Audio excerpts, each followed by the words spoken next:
बोरीवलीचे भाजप आमदार संजय उपाध्यायजी सध्या आमच्यासोबत आहे। संजयजी, तुम्ही 2-3 विषय आज बोरीवलीच्या समोर गेलात, त्याच्यामध्ये महत्त्वाचे विषय आहेत की तुम्ही बांगलादेशीयांच्या विरोधात एक मोहीम छेडलात। कशा प्रकारच्या मोहीम आहे काय? मी माझ्या निवडणुकीच्या प्रचाराच्या वेळी बोरीवलीचा बांगलादेश होऊ देणार नाही हे सांगितलं होतं। तेव्हा लोकांनी मला प्रश्न विचारला की बोरीवलीत बांगलादेशी कुठे आहेत। लोकांनी मला भरघोस मतदान केलं, सर्वात मोठी लीड दिली। त्याच्यानंतर BMC आणि पोलीसच्या अधिकाऱ्यांना बोलून कॉन्ट्रॅक्टरना बोलून मी सांगितलं की तुमच्याकडे काम करणारे लेबरची यादी द्या। 10 दिवस झाले त्यांना ती यादी देता आली नाही। त्याच्यानंतर काही बिल्डर असोसिएशनची लोकं भेटली, मी त्यांना सुद्धा सांगितलं की तुमच्या साईटवरती काम करणारे लोक कोण आहेत याची यादी मला द्या। माझा स्पष्ट आरोप आहे की हे बांगलादेशी लोक आहेत, बोगस डॉक्युमेंट्स तयार करून याने आधार कार्ड आणि पॅन कार्ड बनवले आहेत। वेस्ट बेंगॉलच्या एका किंवा 2 जिल्ह्याच्या आधार कार्ड ते प्रूफमध्ये दाखवतात, ॲक्च्युअल बांगलादेशी आहेत।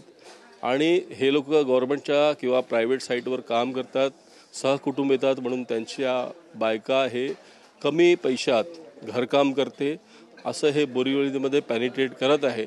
बोरीवली ही आध्यात्मिक सांस्कृतिक हिंदू बहुल नगरी आहे आणि त्याचं सौहार्द बिघडण्याचं हे लोक काम करत आहे।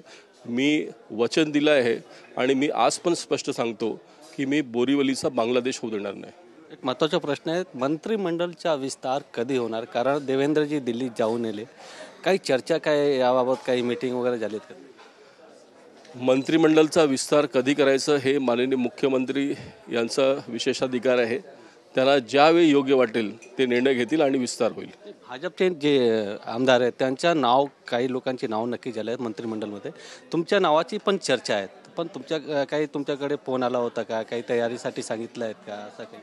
सध्या तर पक्षाने मला दिल्ली निवडणुकीसाठी जबाबदारी दिली आहे आणि मला सांगितलं आहे की ज्याप्रमाणे सैनिकाला लग्नानंतर 3ऱ्या दिवशी बॉर्डरवर जावं लागतं, असं तुला दिल्ली निवडणुकीमध्ये 1.5 महिन्यासाठी जायचं आहे आणि मी ती तयारी करतो आहे। पण तुम्हाला जर संधी दिली तर तुम्ही तयार आहात का मंत्रिमंडळात? पक्षाने दिलेली प्रत्येक जबाबदारी ही नेहमी चांगल्या रीते पार पडत आलो आहे आणि जेवढं डिफिकल्ट टास्क असेल तेवढं बेस्ट परफॉर्म करण्याचा प्रयत्न केला आहे। तर प्रत्येक कामाची माझी तयारी आहे।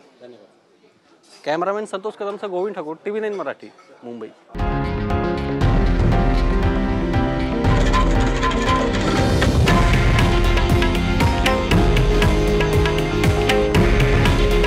हे आहे देशातील नंबर 1 न्यूज नेटवर्क आणि आपण पाहत आहात TV9 मराठी।